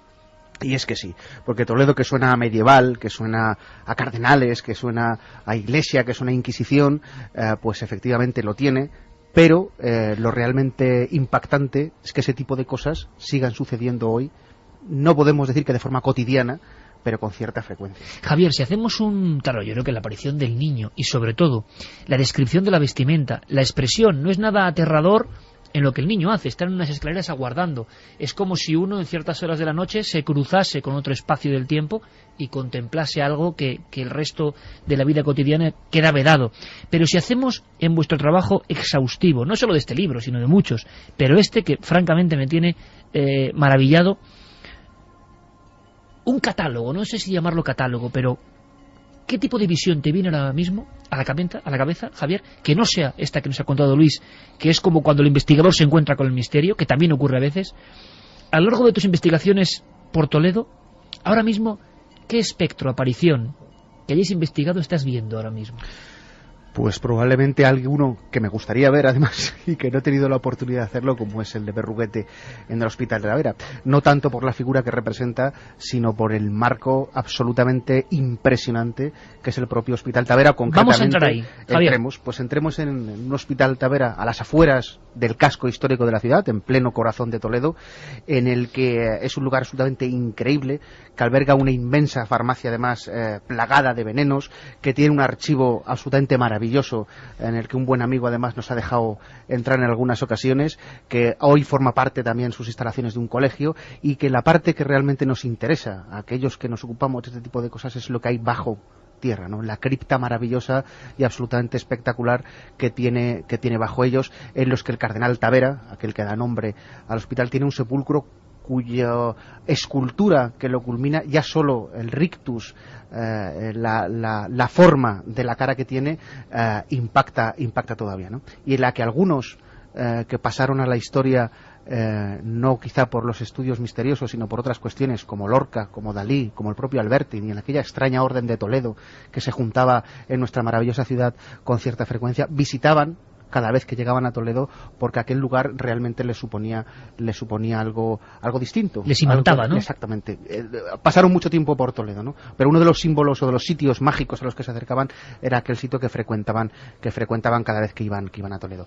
Y nosotros, que lo hemos visitado en bastantes ocasiones, a pesar de haber ido una y otra vez, la bajada a la cripta, enorme además, alumbrada además, yo creo que con acierto, y la certeza de lo que representa el sitio, es una de las cosas que probablemente que más impactan en Toledo y menos conocidas además de la ciudad. ¿Y qué es lo que ven todavía hoy, Javier? Cerca del... Lo primero, la sepultura del propio cardenal, que ya digo que solo la escultura que culmina en la losa impacta sobremanera, y tenemos además una buena foto en el libro. Y después, yo creo que basta con sentarse a escuchar, ¿no? Y yo creo que los que sabéis de estas cosas me entenderéis cuando los que escuchas, el silencio que se escucha en aquella cripta es más que suficiente para dejarse meter en algunas cuestiones en las que algunos declaran incluso que el espíritu de Berruguete aparece por allí con cierta frecuencia y que nosotros desgraciadamente no hemos podido constatar todavía. Pero si yo, que soy de naturaleza escéptica, lo he dicho muchas veces, tuviera que escoger un sitio para poder ver alguna de estas apariciones, presencias o como lo quieran llamar cada uno, desde luego uno de los sitios que escogería, no me cabe duda, sería la cripta del Hospital Tavera.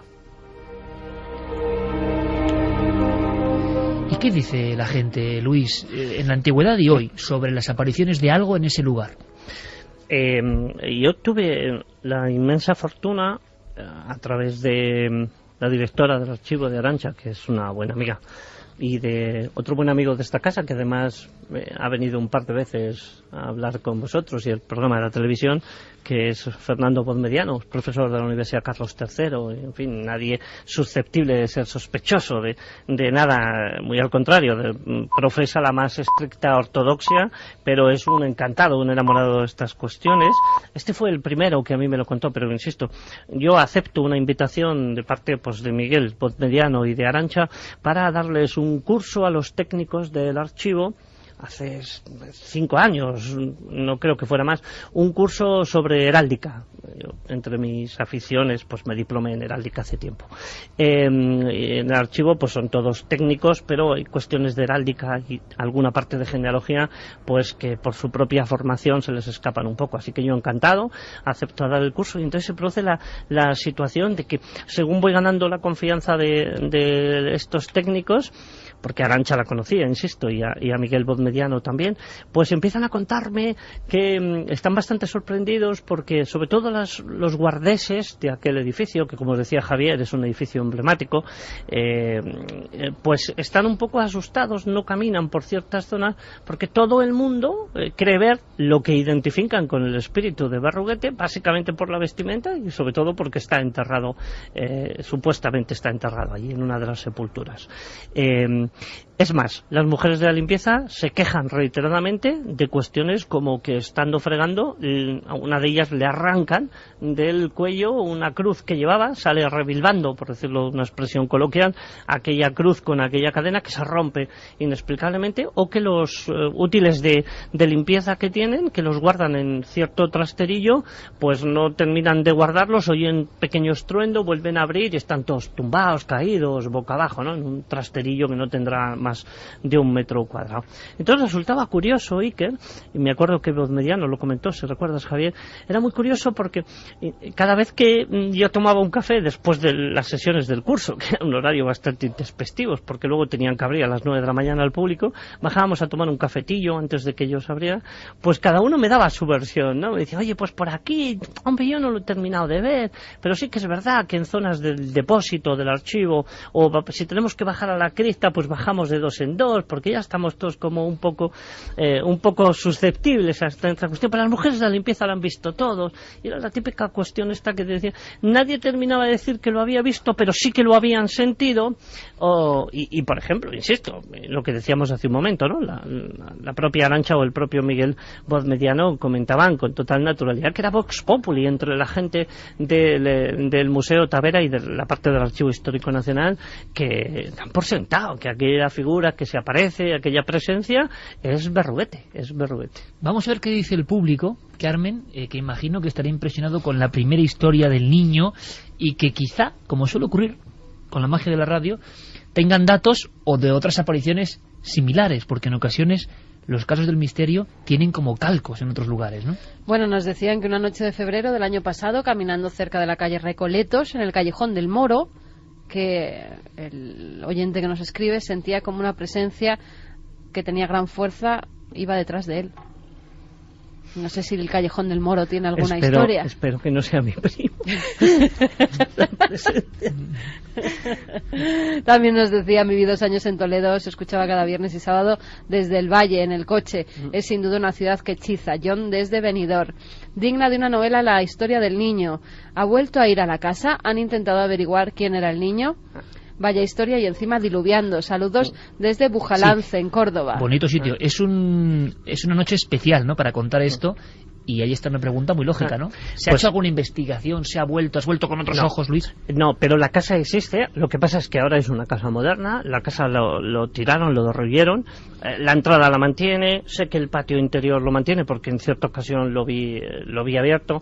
Pero no he vuelto a entrar porque además desconozco quién los vecinos. La verdad no sabría muy bien cómo explicárselo. Lo que también no deja de ser curioso es que justo debajo de la casa había un sotanillo, y aquel sótano pues hoy mucho más amplio, claro, porque abarca toda la parte baja en otra altura diferente. Pues esta casa, la puerta de entrada, digamos que tiene una diferencia de altura, debe tener pues 7 metros con respecto a lo que se llama la Plaza de la Campana, que es por donde se entra a lo que hoy es una acreditada discoteca de Toledo, ¿no? Entonces, digamos que toda la estructura de aquel sótano y mucho más, hoy es una discoteca, ¿no? Entonces, digamos, si ese era el lugar de reposo, Dios no lo quiera, lo que tengo claro es que ya no descansa en paz, ¿no? Pero no hemos vuelto a eso.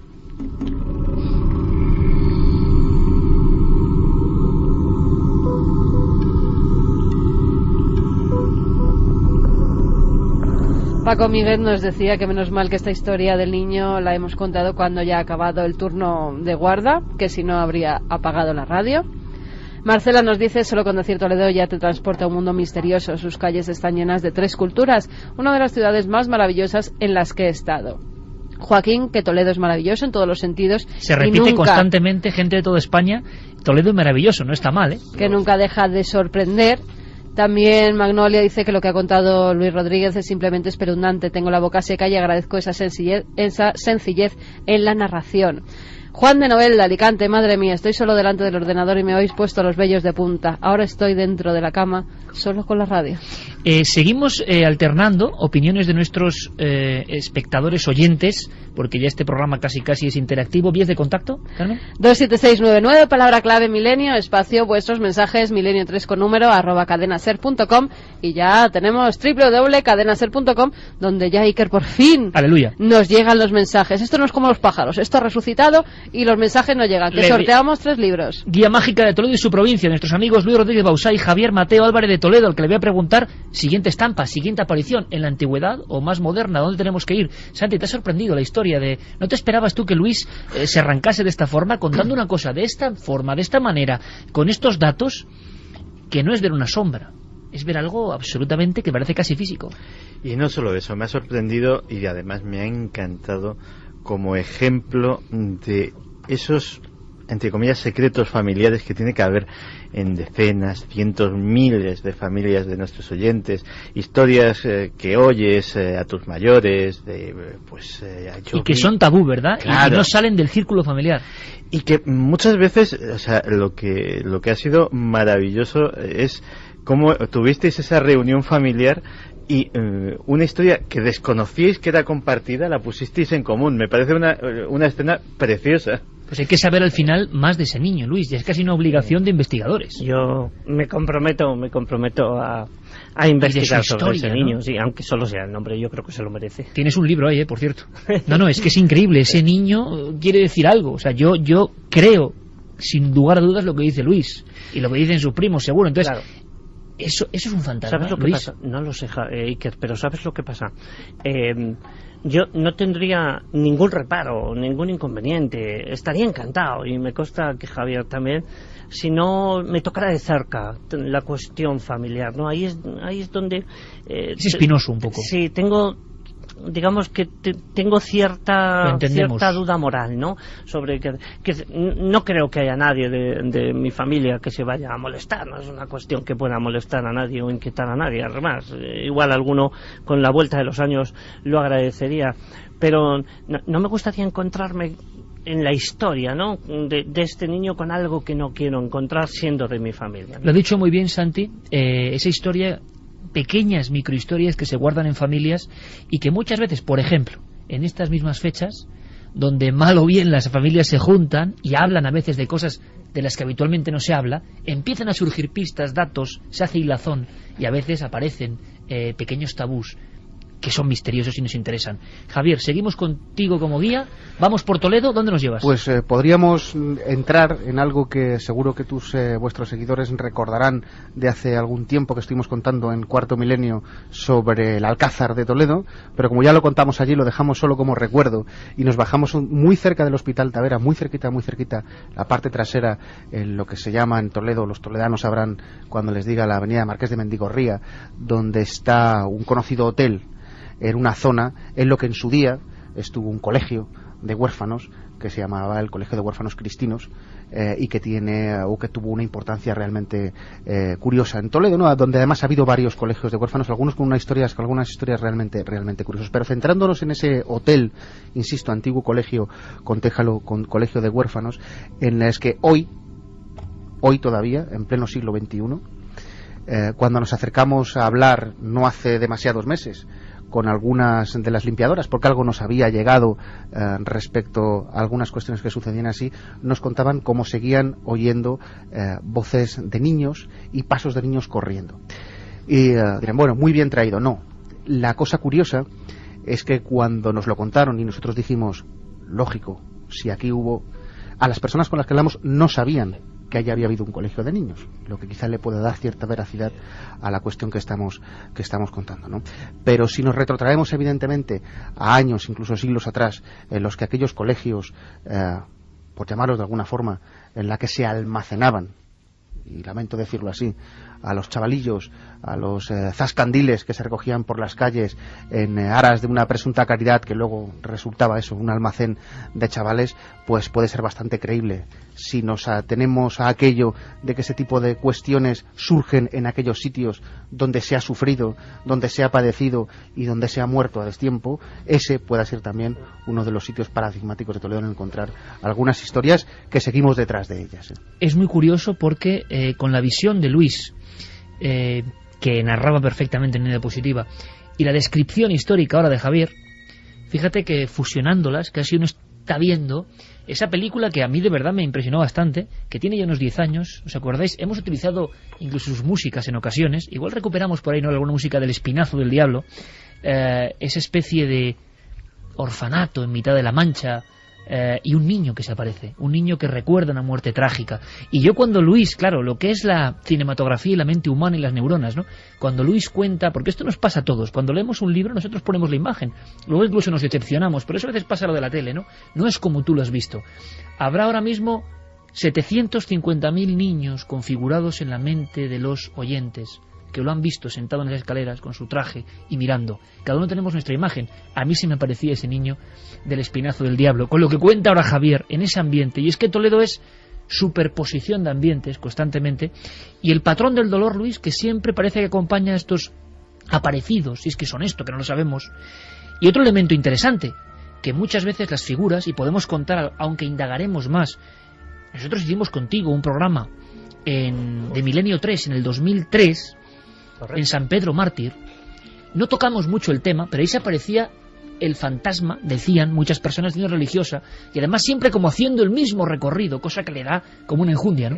Sí, una pequeña corrección. El verbo lo has conjugado mal, porque en el 2011 se sigue apareciendo. Quiero decir que los testimonios sobre la supuesta monja de San Pedro Mártir, da la casualidad que además es otro edificio perteneciente a la universidad, los testimonios se siguen aferrando. No hará ni 3 meses, bueno, concretamente en la noche de Halloween, Javier lo recordará bien, tuvimos la fortuna de topar con uno de los guardias jurados que había estado trabajando. Noche ideal, por cierto. Noche ideal, efectivamente, que tuvo además, estábamos en compañía de un montón de amigos y de compañeros dando un paseo por la ciudad de Toledo, aprovechando esa cuestión, antes de entrar, por cierto, en este programa, pocas horas después, y este compañero, al que no conocíamos de nada, lo conocimos allí, nos contó su propio testimonio, porque además él había sido compañero de uno de los guardias jurados que habían fallecido de manera absolutamente inusitada, un chico joven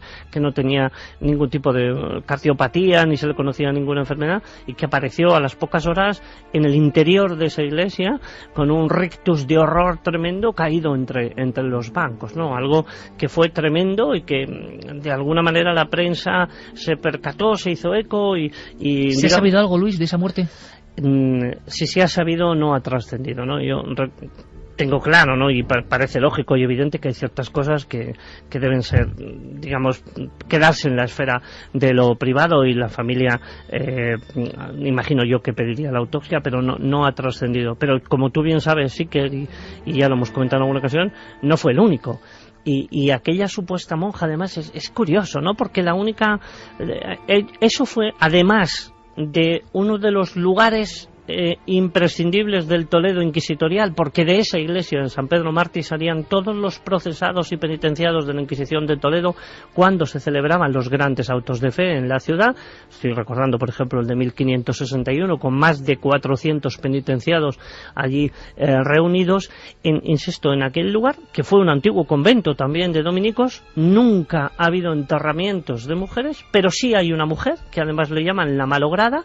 Fue una noble, doña Inés de las Rodelas, fundó una pequeña capillita además privada que hoy curiosamente sirve de depósito de la biblioteca de esa zona de la universidad, y doña Inés de las Rodelas está enterrada allí, y era muy frecuente, y ella por tanto también lo fue, que fuera amortajada con un hábito de monja. Era muy frecuente la gente joven que moría en el siglo XVI-XVII, que pues de alguna manera, para estar más cerca o agradar más a la providencia, pues se le enterraba con hábito de y los monja. testigos modernos lo que ven es eso, una monja. Los testigos modernos incluso le han puesto nombre, quiero decir, tenemos y además, en fin, es Vox Populi entre los propios estudiantes de la universidad, entre los sugieres y entre las mujeres de la limpieza. Yo no recuerdo ahora mismo el nombre que le han bautizado, pero cuando van a entrar en algunas aulas, si ya es de noche o en alguna, le avisan, le llaman, ¿no? No recuerdo si la llaman... Saludan antes de entrar. Catalina, ¿no? Sí. Me parece, o algo así. Entonces le dice, oye, que voy, Catalina, no me asustes. O sea, como voy, ocurre ¿no? en muchos lugares, en muchos entornos, sobre todo oficiales,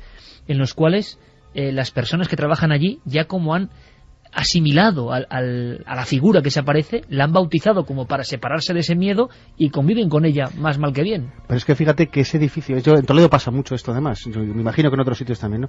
En ese edificio confluyen tal cantidad de cosas a lo largo de toda la historia, no solo que lo que ha nombrado Luis, en el que se celebraban muchos, que partían de allí los autos de fe en dirección a Zocodover, cosa extraña, por cierto, porque solían partir de los edificios... O sea, que había mucho dolor, Javier, allí. Evidentemente. Parte de los procesos inquisitoriales se celebraban allí mismo en San Pedro Mártir, pero no solo eso, sino es que además una de las probablemente menos conocidas marcas que tienen que ver con la cuestión satánica, con la cuestión diabólica de Toledo, se encuentra allí en una zona además prácticamente desconocida para los demás, porque gracias al buen hacer, a la buena amistad que nos une con él y a la paliza que le dimos, por qué no decirlo, del bibliotecario de la universidad, conseguimos llegar a una zona prácticamente inaccesible para poder fotografiar a una estrella de 5 puntas, con un alfa y un omega, en un sitio... Y da mucho miedo. Claro, inaccesible para pintar aquella... Ahora me contáis el sitio, pero yo quiero decirle a nuestros oyentes que en la página 29 de este libro que hoy sorteamos, entre los muchos documentos, porque yo creo que lo interesante es, bueno, evidentemente la investigación histórica, la recuperación de algo que es nuestro, ¿no? Y que tiene que guardarse, como han hecho los grandes cronistas de la historia de todas las provincias españolas. Pero siempre hay como elementos que tampoco sabemos bien por qué, porque estamos ya acostumbrados absolutamente a todo, que de repente te llaman, tienen un eco, tienen una fuerza. Página 29 dice lo siguiente: puerta de acceso a la iglesia de San Pedro Mártir, donde hemos hecho Carmen este programa, que fue algo inolvidable, y símbolo mágico que se encuentra en este edificio. Y no sé si me puedes, Javier, describir la foto que yo tengo aquí ahora mismo para que la visualice nuestro público, porque hay unos signos, descríbelos por favor, y también algo físico que acompaña estos símbolos, ¿no? La foto tiene una calidad dudosa, de todo hay que decirlo, ¿no? Hay que decirlo, pero la razón es evidente. La razón es que costó mucho trabajo poder ubicarnos para hacer una foto, puesto que está en una especie de patio interior del que no hay acceso posible. No hay ningún acceso. Y es prácticamente imposible esa pintada, a no ser que se construyera un andamio específico para poder entrar hasta ahí. Representa una estrella de 5 puntas perfectamente definida, sobre las cuales se encuentra una alfa y un omega. Supongo que no necesita más explicación para aquellos que nos movemos en este ámbito. Y se ve también una cabeza de un cánido. Cabeza de un cánido. No sabemos si puede ser un lobo, puede ser un perro, puede ser... Pero es una cabeza, es un esqueleto. Exactamente. Es el cráneo y está colgada como de una madera o de un clavo. Eso es. Te aseguro, Iker, que desde la ventana de la que hicimos la foto no hay forma humana de llegar ni a colgar ni a pintar nada de lo que estamos describiendo ahora mismo, ¿no? Pues fijaos que en la tercera hora, aparte del túnel del tiempo y de una cuestión muy polémica sobre la desclasificación OVNI, vamos a hablar con un representante de las fuerzas aéreas de un país, Argentina, que van a investigar este asunto, pero también vamos a viajar a Tenerife, porque ha habido un acontecimiento exactamente hace 6 días, de esos que dices, ¿qué está pasando aquí? De película de terror. En Arico, en Tenerife, han abierto pacientemente 7 nichos antiguos de personas infectadas, además. 5 nichos, 7 cuerpos. Y 7 cuerpos. Se los han llevado, dejando todo. Y os digo una cosa, amigos, luego nos lo va a contar todo José Gregorio. La única descripción de un testigo es un tipo. Fijaos qué descripción, ¿eh? Esa noche ven a un tipo con capa haciendo un extraño baile en el camposanto, casi derruida esa zona de las afueras, con la cara pintada de blanco, por lo menos una mitad, y acto seguido han desaparecido cuerpos de los años 20, no ha aparecido ni un hueso. Nadie sabe si una secta de tipo satánico, no hay vandalismo, no hay rotura, no hay esparcimiento de los restos óseos, está actuando ahora mismo en Tenerife. Yo pregunto, en algunos de estos lugares donde hay historias de aparecidos, de dolor, ¿creéis que ha habido, a partir del siglo XXI, un resurgir? Porque este símbolo que tenéis aquí, y esto en un lugar inaccesible, no parece de vándalos de discoteca que se aburren y hacen el satánico, no. Parece de gente que sabe. ¿Esto está bulliendo y utiliza estos lugares? Fíjate si hay resurgir de ese tipo de cuestiones, que tenemos constancia que en el año 98, que no es del siglo XXI, pero es de hace 4 días, en Toledo la policía hizo una intensa investigación debido a la concentración y aparición de señales de índole satánico en muchos lugares de Toledo, ¿no? Y no tratadas como simples gamberradas o actos vandálicos, sino con conocimiento de causa. Exactamente, con conocimiento de causa, por el dónde estaban puestas, por el tipo de señales que eran, y porque Toledo, y hay un informe del Congreso de los Diputados del año 89 en el que aparece como la ciudad española en la que más se concentran las sectas satánicas, es lugar de peregrinaje habitual para ese tipo de cuestiones, ¿no? Como para encontrarse con esa... Claro, pueden pasar muchas veces como gamberradas o actos vandálicos, pero aquellos que sabemos movernos un poco por el Toledo mágico, sabemos que dónde están colocadas, a la altura en que están colocadas y en los edificios que están colocadas, probablemente tengan mucho más que hacer que eso. Incluso se llegaron a percibir y a notar entradas ilegales, allanamientos en algunas de las iglesias toledanas, llegando a pintar con carmín los labios de la Virgen María. Como la escena del exorcista. Efectivamente, en una clara alusión a cuestiones satánicas. Pero, es para tomárselo en serio. Pero claro, además estamos hablando, si recuerdas, Javier, de la que más llamó la atención de este resurgir de las sectas satánicas en la ciudad, fue que fueron capaces de escalar, porque realmente para pintar los labios de color carmín de la Virgen que está en el transparente de la catedral, tuvieron que escalar pues por delante de las narices, imagino, de los guardias de seguridad que están permanentes en la catedral, simplemente para dejar constancia de ese símbolo. Porque pues aquí queda rúbrica de algo siniestro, muy oscuro, que aprovecha lugares donde desde hace mucho tiempo se habla de aparecidos. ¿Qué dice nuestro público? Pues mira, Roberto Rodríguez nos dice: soy un chico de 21 años que estudia Ingeniería Industrial en Toledo y que mañana mismo se va a dar una vuelta por la calle Recoletos. que por si acaso va de día, que le está encantando el programa. Por cierto, si alguien, luego lo diremos al final, si alguien quiere conocer el Toledo oculto de manos de auténticos especialistas y estudiosos, aquí están nuestros amigos, luego lo comentamos. Carlos nos dice, Javier, ¿y las cuevas de Hércules están cerca de Lorenzana? Tú sabes, de 1000 cuevas más y cerca de la propiedad, entrada del universo con el que se alimentan las leyendas en Toledo. Un lo amigo, que pasa dice. es que eso sería para otro tema, Javier. Si empezamos ya con la cueva de Hércules, efectivamente. Vamos a centrarnos en lo sobrenatural, aunque las preguntas son Tomás muchas. nos dice, hablad del Santo Niño de la Guardia y de la Casa de las Cadenas. Otro niño, ¿no? El Santo Niño de la Guardia, también recuerdo que lo hemos hablado alguna vez, es una historia tremenda, A mí me parece uno de los fraudes de la historia, con perdón para la gente de la, niño de la Guardia. Martirizado. Niño martirizado que nunca se encontró, pero en fin, ya hablaremos, ya. Diana, que mañana se saca el billete para pasearse por Toledo. Joaquín, que estudia en la Universidad de Toledo y que se está quedando maravillado, pero no sabe si volverá a ir solo por ella. Y Juan Carlos, que es de Toledo también, dice, se cuentan mucho historias de apariciones en el Alcázar por parte de gente que ha hecho allí la mili. ¿Qué saben nuestros autores? Intentamos responder brevemente, compañeros. El Alcázar fue uno de los temas de investigación vuestra. Sí, y además lo hemos vivido casi de primera mano, ¿no? Porque recuerdo que hicimos un buen largo trabajo con esto cuando en la televisión hablamos de aquello, pero allí tuvimos la suerte de poder hablar directamente con una de las personas que sufrió un colapso nervioso, que además tuvo que ser ingresado durante bastantes meses en un hospital, cuyo anonimato evidentemente guardaremos, y que no fue capaz de contarnos ni siquiera 5 minutos de lo que vivió, porque, y lo hemos comentado Luis y yo, si el miedo tiene cara, debe ser la que puso este hombre cuando le dijimos de lo que queríamos hablar con él, ¿no? Pero también, claro, es que es bastante habitual, ¿no? Los comentarios sobre cierto militar de alta graduación que no debe tener otra cosa mejor que hacer, que se presentaba, cuando todavía el Alcázar era enteramente militar, se presentaba a los pobres soldados que estaban haciendo las guardias y tal, les obligaba a cuadrarse y tal, y en ese momento se desvanecía, ¿no? Es el testimonio que, porque os iba a preguntar esto, casi finalizando este simple planeo por un libro que tiene esas cuestiones que son inabordables ahora mismo, ¿no? Sobre la historia, la leyenda, la antropología, los artistas toledanos, las sectas, los grupos secretos, en fin, las logias, los alquimistas, sería imposible, ¿no? Pero centrándonos en algo que además llama mucho la atención, es el testimonio el de este hombre que dice Javier, si la fa del miedo fuese una, sería la de este hombre.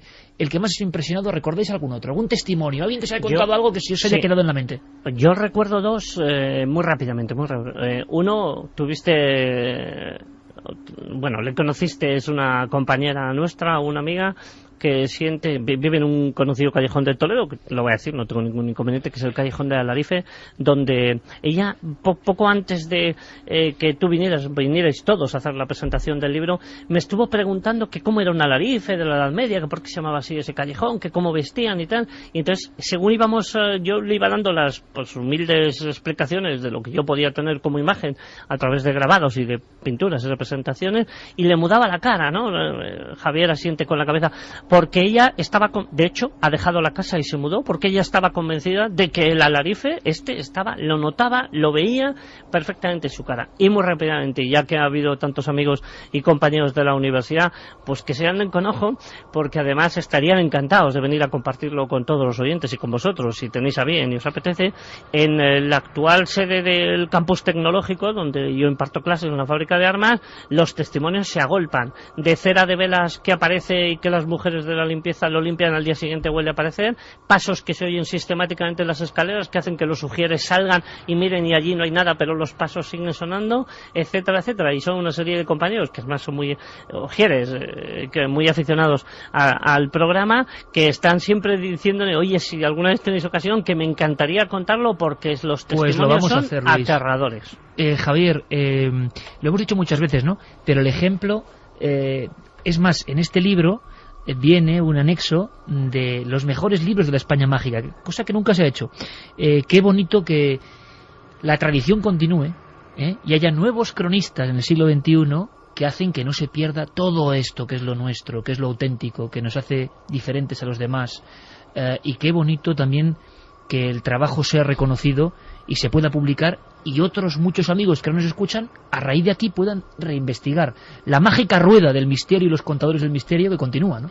Bueno, y además estamos viviendo en España en los últimos 20 años, yo diría, una pequeña edad de oro de este tipo de libros, como el que nos han traído Luis y Javier, en los que se describen los fenómenos y las historias heterodoxas de muchas ciudades de España. Toledo daría para una enciclopedia, no cabe duda, pero es verdad que muchas ciudades, en fin, desde Almería, Castellón, a muchas otras, tienen ya sus libros de la historia mágica local. Y eso está pasando ahora, Javier. Que está pasando ahora, efectivamente. Y si nos escucha, pues, en fin, desde profesores de universidad hasta gente joven inquieta por estas cosas, que viven en ciudades pequeñas o grandes, cuya historia mágica todavía no se ha recogido y no se ha compilado en un libro, que lo hagan, porque creo que están haciendo un servicio a la cultura.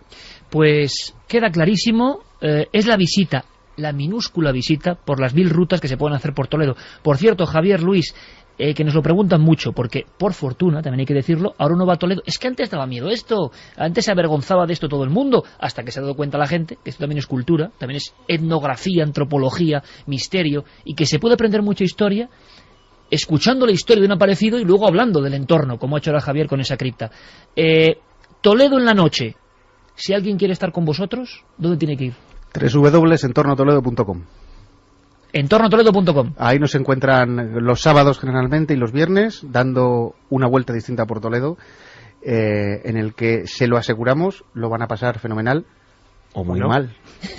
Lo que tenéis que hacer es animar a las autoridades. ¿Te acuerdas, Iker, que en esta visita a Toledo que lo hicimos, a las autoridades que, en fin, que custodian y protegen esa obra de arte maravillosa que es el entierro del Conde Orgaz, para que, en fin, la iluminen y la pongan en su sitio, y además podáis contar ahí también historias heterodoxas a su alrededor, que es una pena, Que iluminen, que se pueda ver el cuadro, que es que no se puede ni ver. Sí, la verdad es que estaba un poco... Luis Rodríguez Bausá, querido amigo, Javier Mateo Álvarez de Toledo, otro querido amigo, y una labor, ¿no? Yo creo que lo importante es la labor. ¿Sabéis lo importante? Que este libro no solo tiene texto y muchísimo trabajo, a veces poco reconocido, aquí intentamos eso, poner laureles a quien lo merece, sino documentos, fotografías, croquis, signos, es decir, como decía Javier Sierra, mira, ahora estoy viendo una especie de bandera de cofradía de ánimas, y a mí esto me encanta. El Toledo que casi nadie cuenta, pero que existe. Luis, Javier, haremos más rutas por Toledo, de otros temas. Gracias, amigos. Gracias.